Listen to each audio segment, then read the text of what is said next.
San Diego Comic-Con 2019 revealed a bunch of new movies and TV shows that will comprise MCU Phase 4. One of the most notable inclusions in the next chapter of the franchise is a fourth Thor movie, which will be entitled Thor: Love and Thunder. Rather excitingly, it was revealed that Natalie Portman will be portraying the female Jane Foster version of Thor in the movie, who director Taika Waititi revealed will be referred to as the Mighty Thor. So what exactly will the movie entail? Well, by looking a little deeper into its title and indeed the history of Jane Foster as Thor in the comics, we have a pretty good idea. So yeah, there are definitely layers in the title of Thor: Love and Thunder that can help us decipher what Thor 4 will be about. We can immediately assume that love refers to Jane and Thor's romantic history, but given that we know Tessa Thompson is returning to play Valkyrie, it could also be a reference to her character's search for a queen to rule New Asgard alongside her, as Thompson has confirmed her character will be the first LGBTQ hero in the MCU. Obviously, Thunder is a reference to Thor's title, God of Thunder, and in turn his iconic power to create and manipulate storms using Mjolnir. But this mantle and power will seemingly be handed off to Jane in the film, which could lead to a fairly thunderous confrontation between the former lovers if there's a tense reunion between Jane and Thor in the movie. They haven't spoken since 2014's Thor: The Dark World, so all kinds of sparks could fly if they reunite when both of them have superpowers. Chris Hemsworth's character will probably spend most of it in space with the Guardians of the Galaxy, and his appearance may be nothing more than a cameo. Intriguingly, it would seem we can even take some information from the styling of the movie's title. The Thor: Love and Thunder title logo was unveiled along with the movie's name at Comic-Con, and it felt reminiscent of two very specific logos from pop culture's past.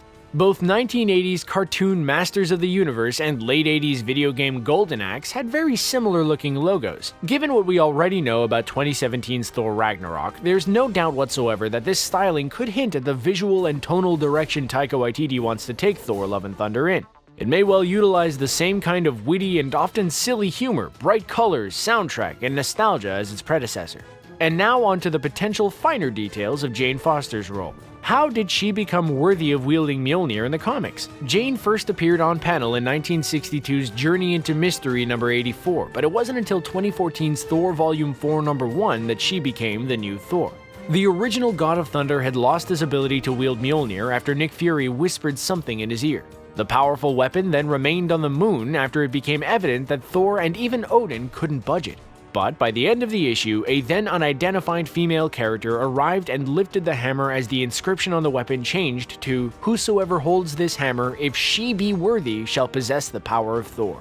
It was eventually revealed that Mjolnir had telepathically sought out Jane Foster, so she sought Heimdall's assistance to take her to the hammer's location. Of course, Heimdall perished in the MCU, so that won't be able to happen in the same way, but there are plenty of other characters she could seek out to help her. When Jane successfully lifted Mjolnir, she instantly underwent a transformation and gained the power of Thor. She made the decision to keep her new powerful identity a secret, but it drove the original God of Thunder crazy not knowing who the mystery woman was that took control of his hammer. The newly powerful Jane jumped right into heroic action, getting in the middle of the feud between Malekith the Accursed and the Frost Giants.